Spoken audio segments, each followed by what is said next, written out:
నమస్కారం ప్రజలారా, మా యూట్యూబ్ ఛానల్. నా పేరు రాజు. ప్రముఖ నటి సావుకారు జానకి గారు కన్నుమూశారండి.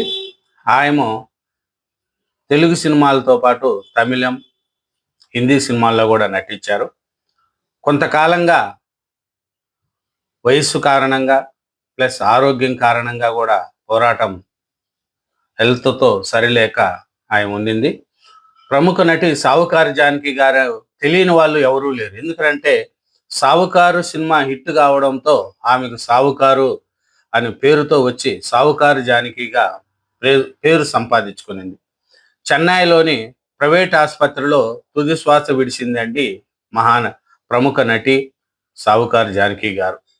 75 ఏళ్లలో 400 పైగా సినిమాలు నటించారు జానకి గారు. నలుగురు సీఎంలతో నటించిన ఘనత ఆమె సొంతమండి సావుకారు జానకి గారికి.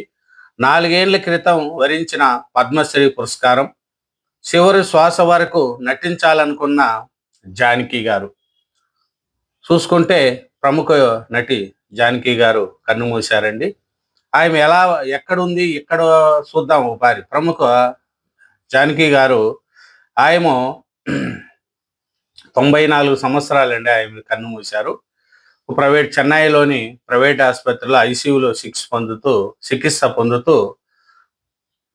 తుది శ్వాస విడిచారు.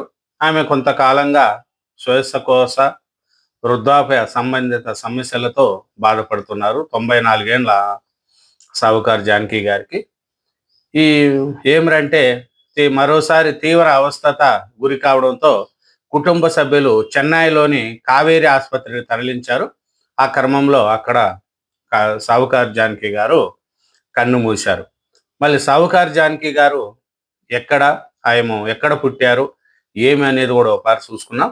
1931 డిసెంబర్ 12న ఆంధ్రప్రదేశ్లోని రాజమహేంద్రవరంలో ఆయన జన్మించారండి. సావుకారు జానకి నటి కృష్ణకుమారికి సోదరి. చిన్నతనంలోనే నాటకాల్లో పలు పాత్రలు పోషించి కెరీర్ ప్రారంభించారు. 11 ఏళ్లకే రేడియోలో ఒక తెలుగు కార్యక్రమంలో పాల్గొన్నారు. 1949లో రచ్చరేఖ సినిమాలో చలనచిత్ర రంగంలోకి అడుగుపెట్టారు. ఆ తర్వాత 1950లో సావుకారు సినిమా హిట్ కావడంతో ఆమెకు సావుకారు జానకిగా పేరు వచ్చింది. తర్వాత అనేక సూపర్ డూపర్ హిట్ సినిమాల్లో కూడా జానకి గారు మంచి పేరు సంపాదించుకున్నారు. తెలుగు, తమిళ, కన్నడ భాషల్లో సుమారు 400 చిత్రాలు, 3 హిందీ సినిమాల్లో, ఒక మలయాళ చిత్రంలో కూడా జానకి గారు నటించారు. సినీ రంగానికి ఆమె చేసిన సేవలకు గాను భారత ప్రభుత్వం ఆమెకు 2022లో పద్మశ్రీ పురస్కారం కూడా లభించింది. ఆయన ఏ సినిమాల్లో నటించారనేది ఒకసారి మనం చూసుకుంటే వద్దంటే డబ్బు, కన్యాశుల్కం, పిచ్చి పుల్లయ్య, రేచుక్క పగటి చుక్క, రోజులు మారాయి, సొంతూరు, జయం మనదే, డాక్టర్ చక్రవర్తి, సంసారం ఒక చదరంగం, తోడికోడళ్ళు, బాబు బంగారం, గీతాంజలి, ఇలా అనేక హిట్ చిత్రాల్లో నటించారు. ఈ కొన్ని హిట్ చిత్రాలు మట్టుకే. చివరిసారిగా ఆయన నటించింది అన్నీ మంచి శకునములే అనే సినిమాలో నటించారండి సావుకారు జానకి గారు. ఆయన ఎందుకంటే సినీ ఇండస్ట్రీకి కన్ను మూసేంత వరకు నేను సినిమాలో నటించాలనేది ఆమె కోరిక. 94 సంవత్సరాలు ఆయన వరకు కూడా సినిమాలో నటిస్తూనే ఉన్నారు. కాబట్టి సావుకారు జానకి గారు పరిస్థితి మనం చూసుకుంటే 1955లో వచ్చిన కన్యాశుల్కం సినిమాలో బాలయంతు బుచ్చమ్మగా ఆంచెల మధ్య నగిలిపోయే పాత్రలో కళ్ళతో ఆమె పలికించిన అమాయకత్వం, ఆర్తిని ఎవరు మర్చిపోగలరు.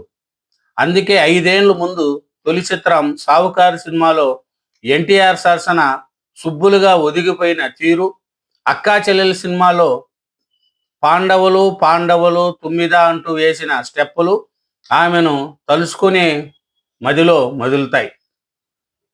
బతుకు తెరువు కోసం నాటకరంగాన్ని ఎంచుకొని ఉండొచ్చు, కానీ ఆ తర్వాత తనదైన నటనలో నటనా రంగాన్ని ఏలు పెట్టుకొని నడిపించింది ఆమె.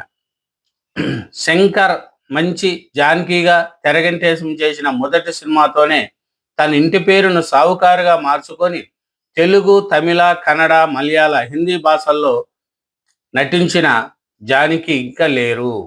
ప్రముఖ నటి సావుకారు జానకి గారు కన్ను మూశారండి.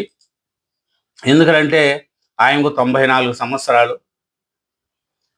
ఆయన కొంతకాలంగా వృద్ధాప్య వయసు తగ్గడం ప్లస్ ఇంకా కొన్ని చిన్న చిన్న ఆరోగ్యాలు సరిగా లేకపోవడం వల్ల కూడా ఇబ్బంది పడుతున్నారు జానకి గారు. ఓ ప్రైవేట్ ఆసుపత్రిలో కావేరి చెన్నైలోని తుది శ్వాస విడిచారు. ఆయన శుక్రవారం మధ్యాహ్నం 1:59 తుది శ్వాస విడిచారండి. ఆమె భౌతికాన్ని స్థానిక తేనాంపేటలోని స్వగృహంలో ఉంచారు. సినీ ప్రముఖులు, అభిమానులు సందర్శనార్థం శనివారం మధ్యాహ్నం వరకు ఆమె భౌతికాన్ని అక్కడే ఉంచి ఆదివారం అంత్యక్రియలు చేస్తున్నట్లు సావుకారు జానకి మనవరాలు వైష్ణవి భర్త అరవింద్ మీడియాకు వెల్లడించారు. జానకికి 2 కుమార్తెలు యజ్ఞప్రభ, నాసిరాఫ్, కుమారుడు వెంకటరమణ, శంకరమంచి ఉన్నారు. అదేవిధంగా 4 మనవళ్ళు, మరో 4 ముని మనవళ్ళు ఉన్నారు. ఇందులో మనవరాలు వైష్ణవి అరవింద్ సినీ రంగంలో స్థిరపడారు. సావుకారు జానకి సోదరి దిగవంత కృష్ణకుమారి కూడా ఒకప్పుడు ఎండితెరపై ప్రముఖ కథానాయికగా నటించిన విషయం తెలిసిందే. ఇది ఇలా ఉండగా జానకి మృతి పట్ల పలువురు సినీ ప్రముఖులు తీవ్ర సంతాపం ప్రకటించారు. సావుకారు జానకి గారు ఇంకా లేరని తెలిసి కూడా అభిమానులు చాలా బాధపడుతున్నారు. ఆయన చనిపోయేంత వరకు కూడా సినిమాలో నటించాలా అనే కోరిక ఆయనకు ఉండేదంట. అందుకనే 4 సీఎంలతో ఆయన హీరోయిన్గా నటించారు. రామారావు గారితో కావచ్చు, ఇంకా చాలా మందితో కూడా ఆయన నటించింది. ఎందుకంటే రామారావు గారితో ఆయన నటన చూస్తే చాలా ఇప్పటికి కూడా మర్చిపోరు. అట్లాంటి నటనలో ఒదిగిపోయారు ప్రముఖ నటి సావుకారు జానకి గారు. ఆయన చనిపోవడం కూడా చాలా మంది అభిమానులు బాధపడే రోజులు వచ్చినాయి. ఎందుకంటే ఆయన 400 సినిమాల్లో నటించారు. ప్రముఖ జానకి గారు ఇంకా లేరు అనే విషయం తెలుసుకున్న సినిమా ఇండస్ట్రీ వాళ్ళు కూడా చాలా మంది బాధపడుతున్నారు. ఎందుకంటే అట్లాంటి మహానటిని కోల్పోవడం కూడా కష్టము. అలాంటి వాళ్ళు ఇంకా దొరకరు. ఏ క్యారెక్టర్ ఇచ్చినా, హీరోయిన్గా కావచ్చు, ఇంకోటి కావచ్చు, ఎట్లాంటి క్యారెక్టర్ ఇచ్చినా కూడా జానకి గారు దానికి తగినట్టు ఆయన నటించడం కూడా అభిమానులను ఆయన ఆకర్షించుకునే విధంగా ఉంది. కాబట్టి 94 ఏళ్ల వయసులో ఆయన కన్ను మూశారు. కాబట్టి ప్రముఖ నటి సావుకారు జానకి ఇంకా లేరనే విషయం తెలుసుకున్న సినీ ప్రముఖులు కావచ్చు, అభిమానులు కావచ్చు, జీర్ణించలేని స్థితిలో ఉన్నారు. కాబట్టి ప్రముఖ నటి సావుకారు జానకి గారు కన్నుమూయడం కూడా జరిగిందండి. థ్యాంక్ యూ వెరీ మచ్ అండి. ఛానల్ను సబ్స్క్రైబ్ చేయండి, వీడియోను లైక్ చేయండి. Thank you very much.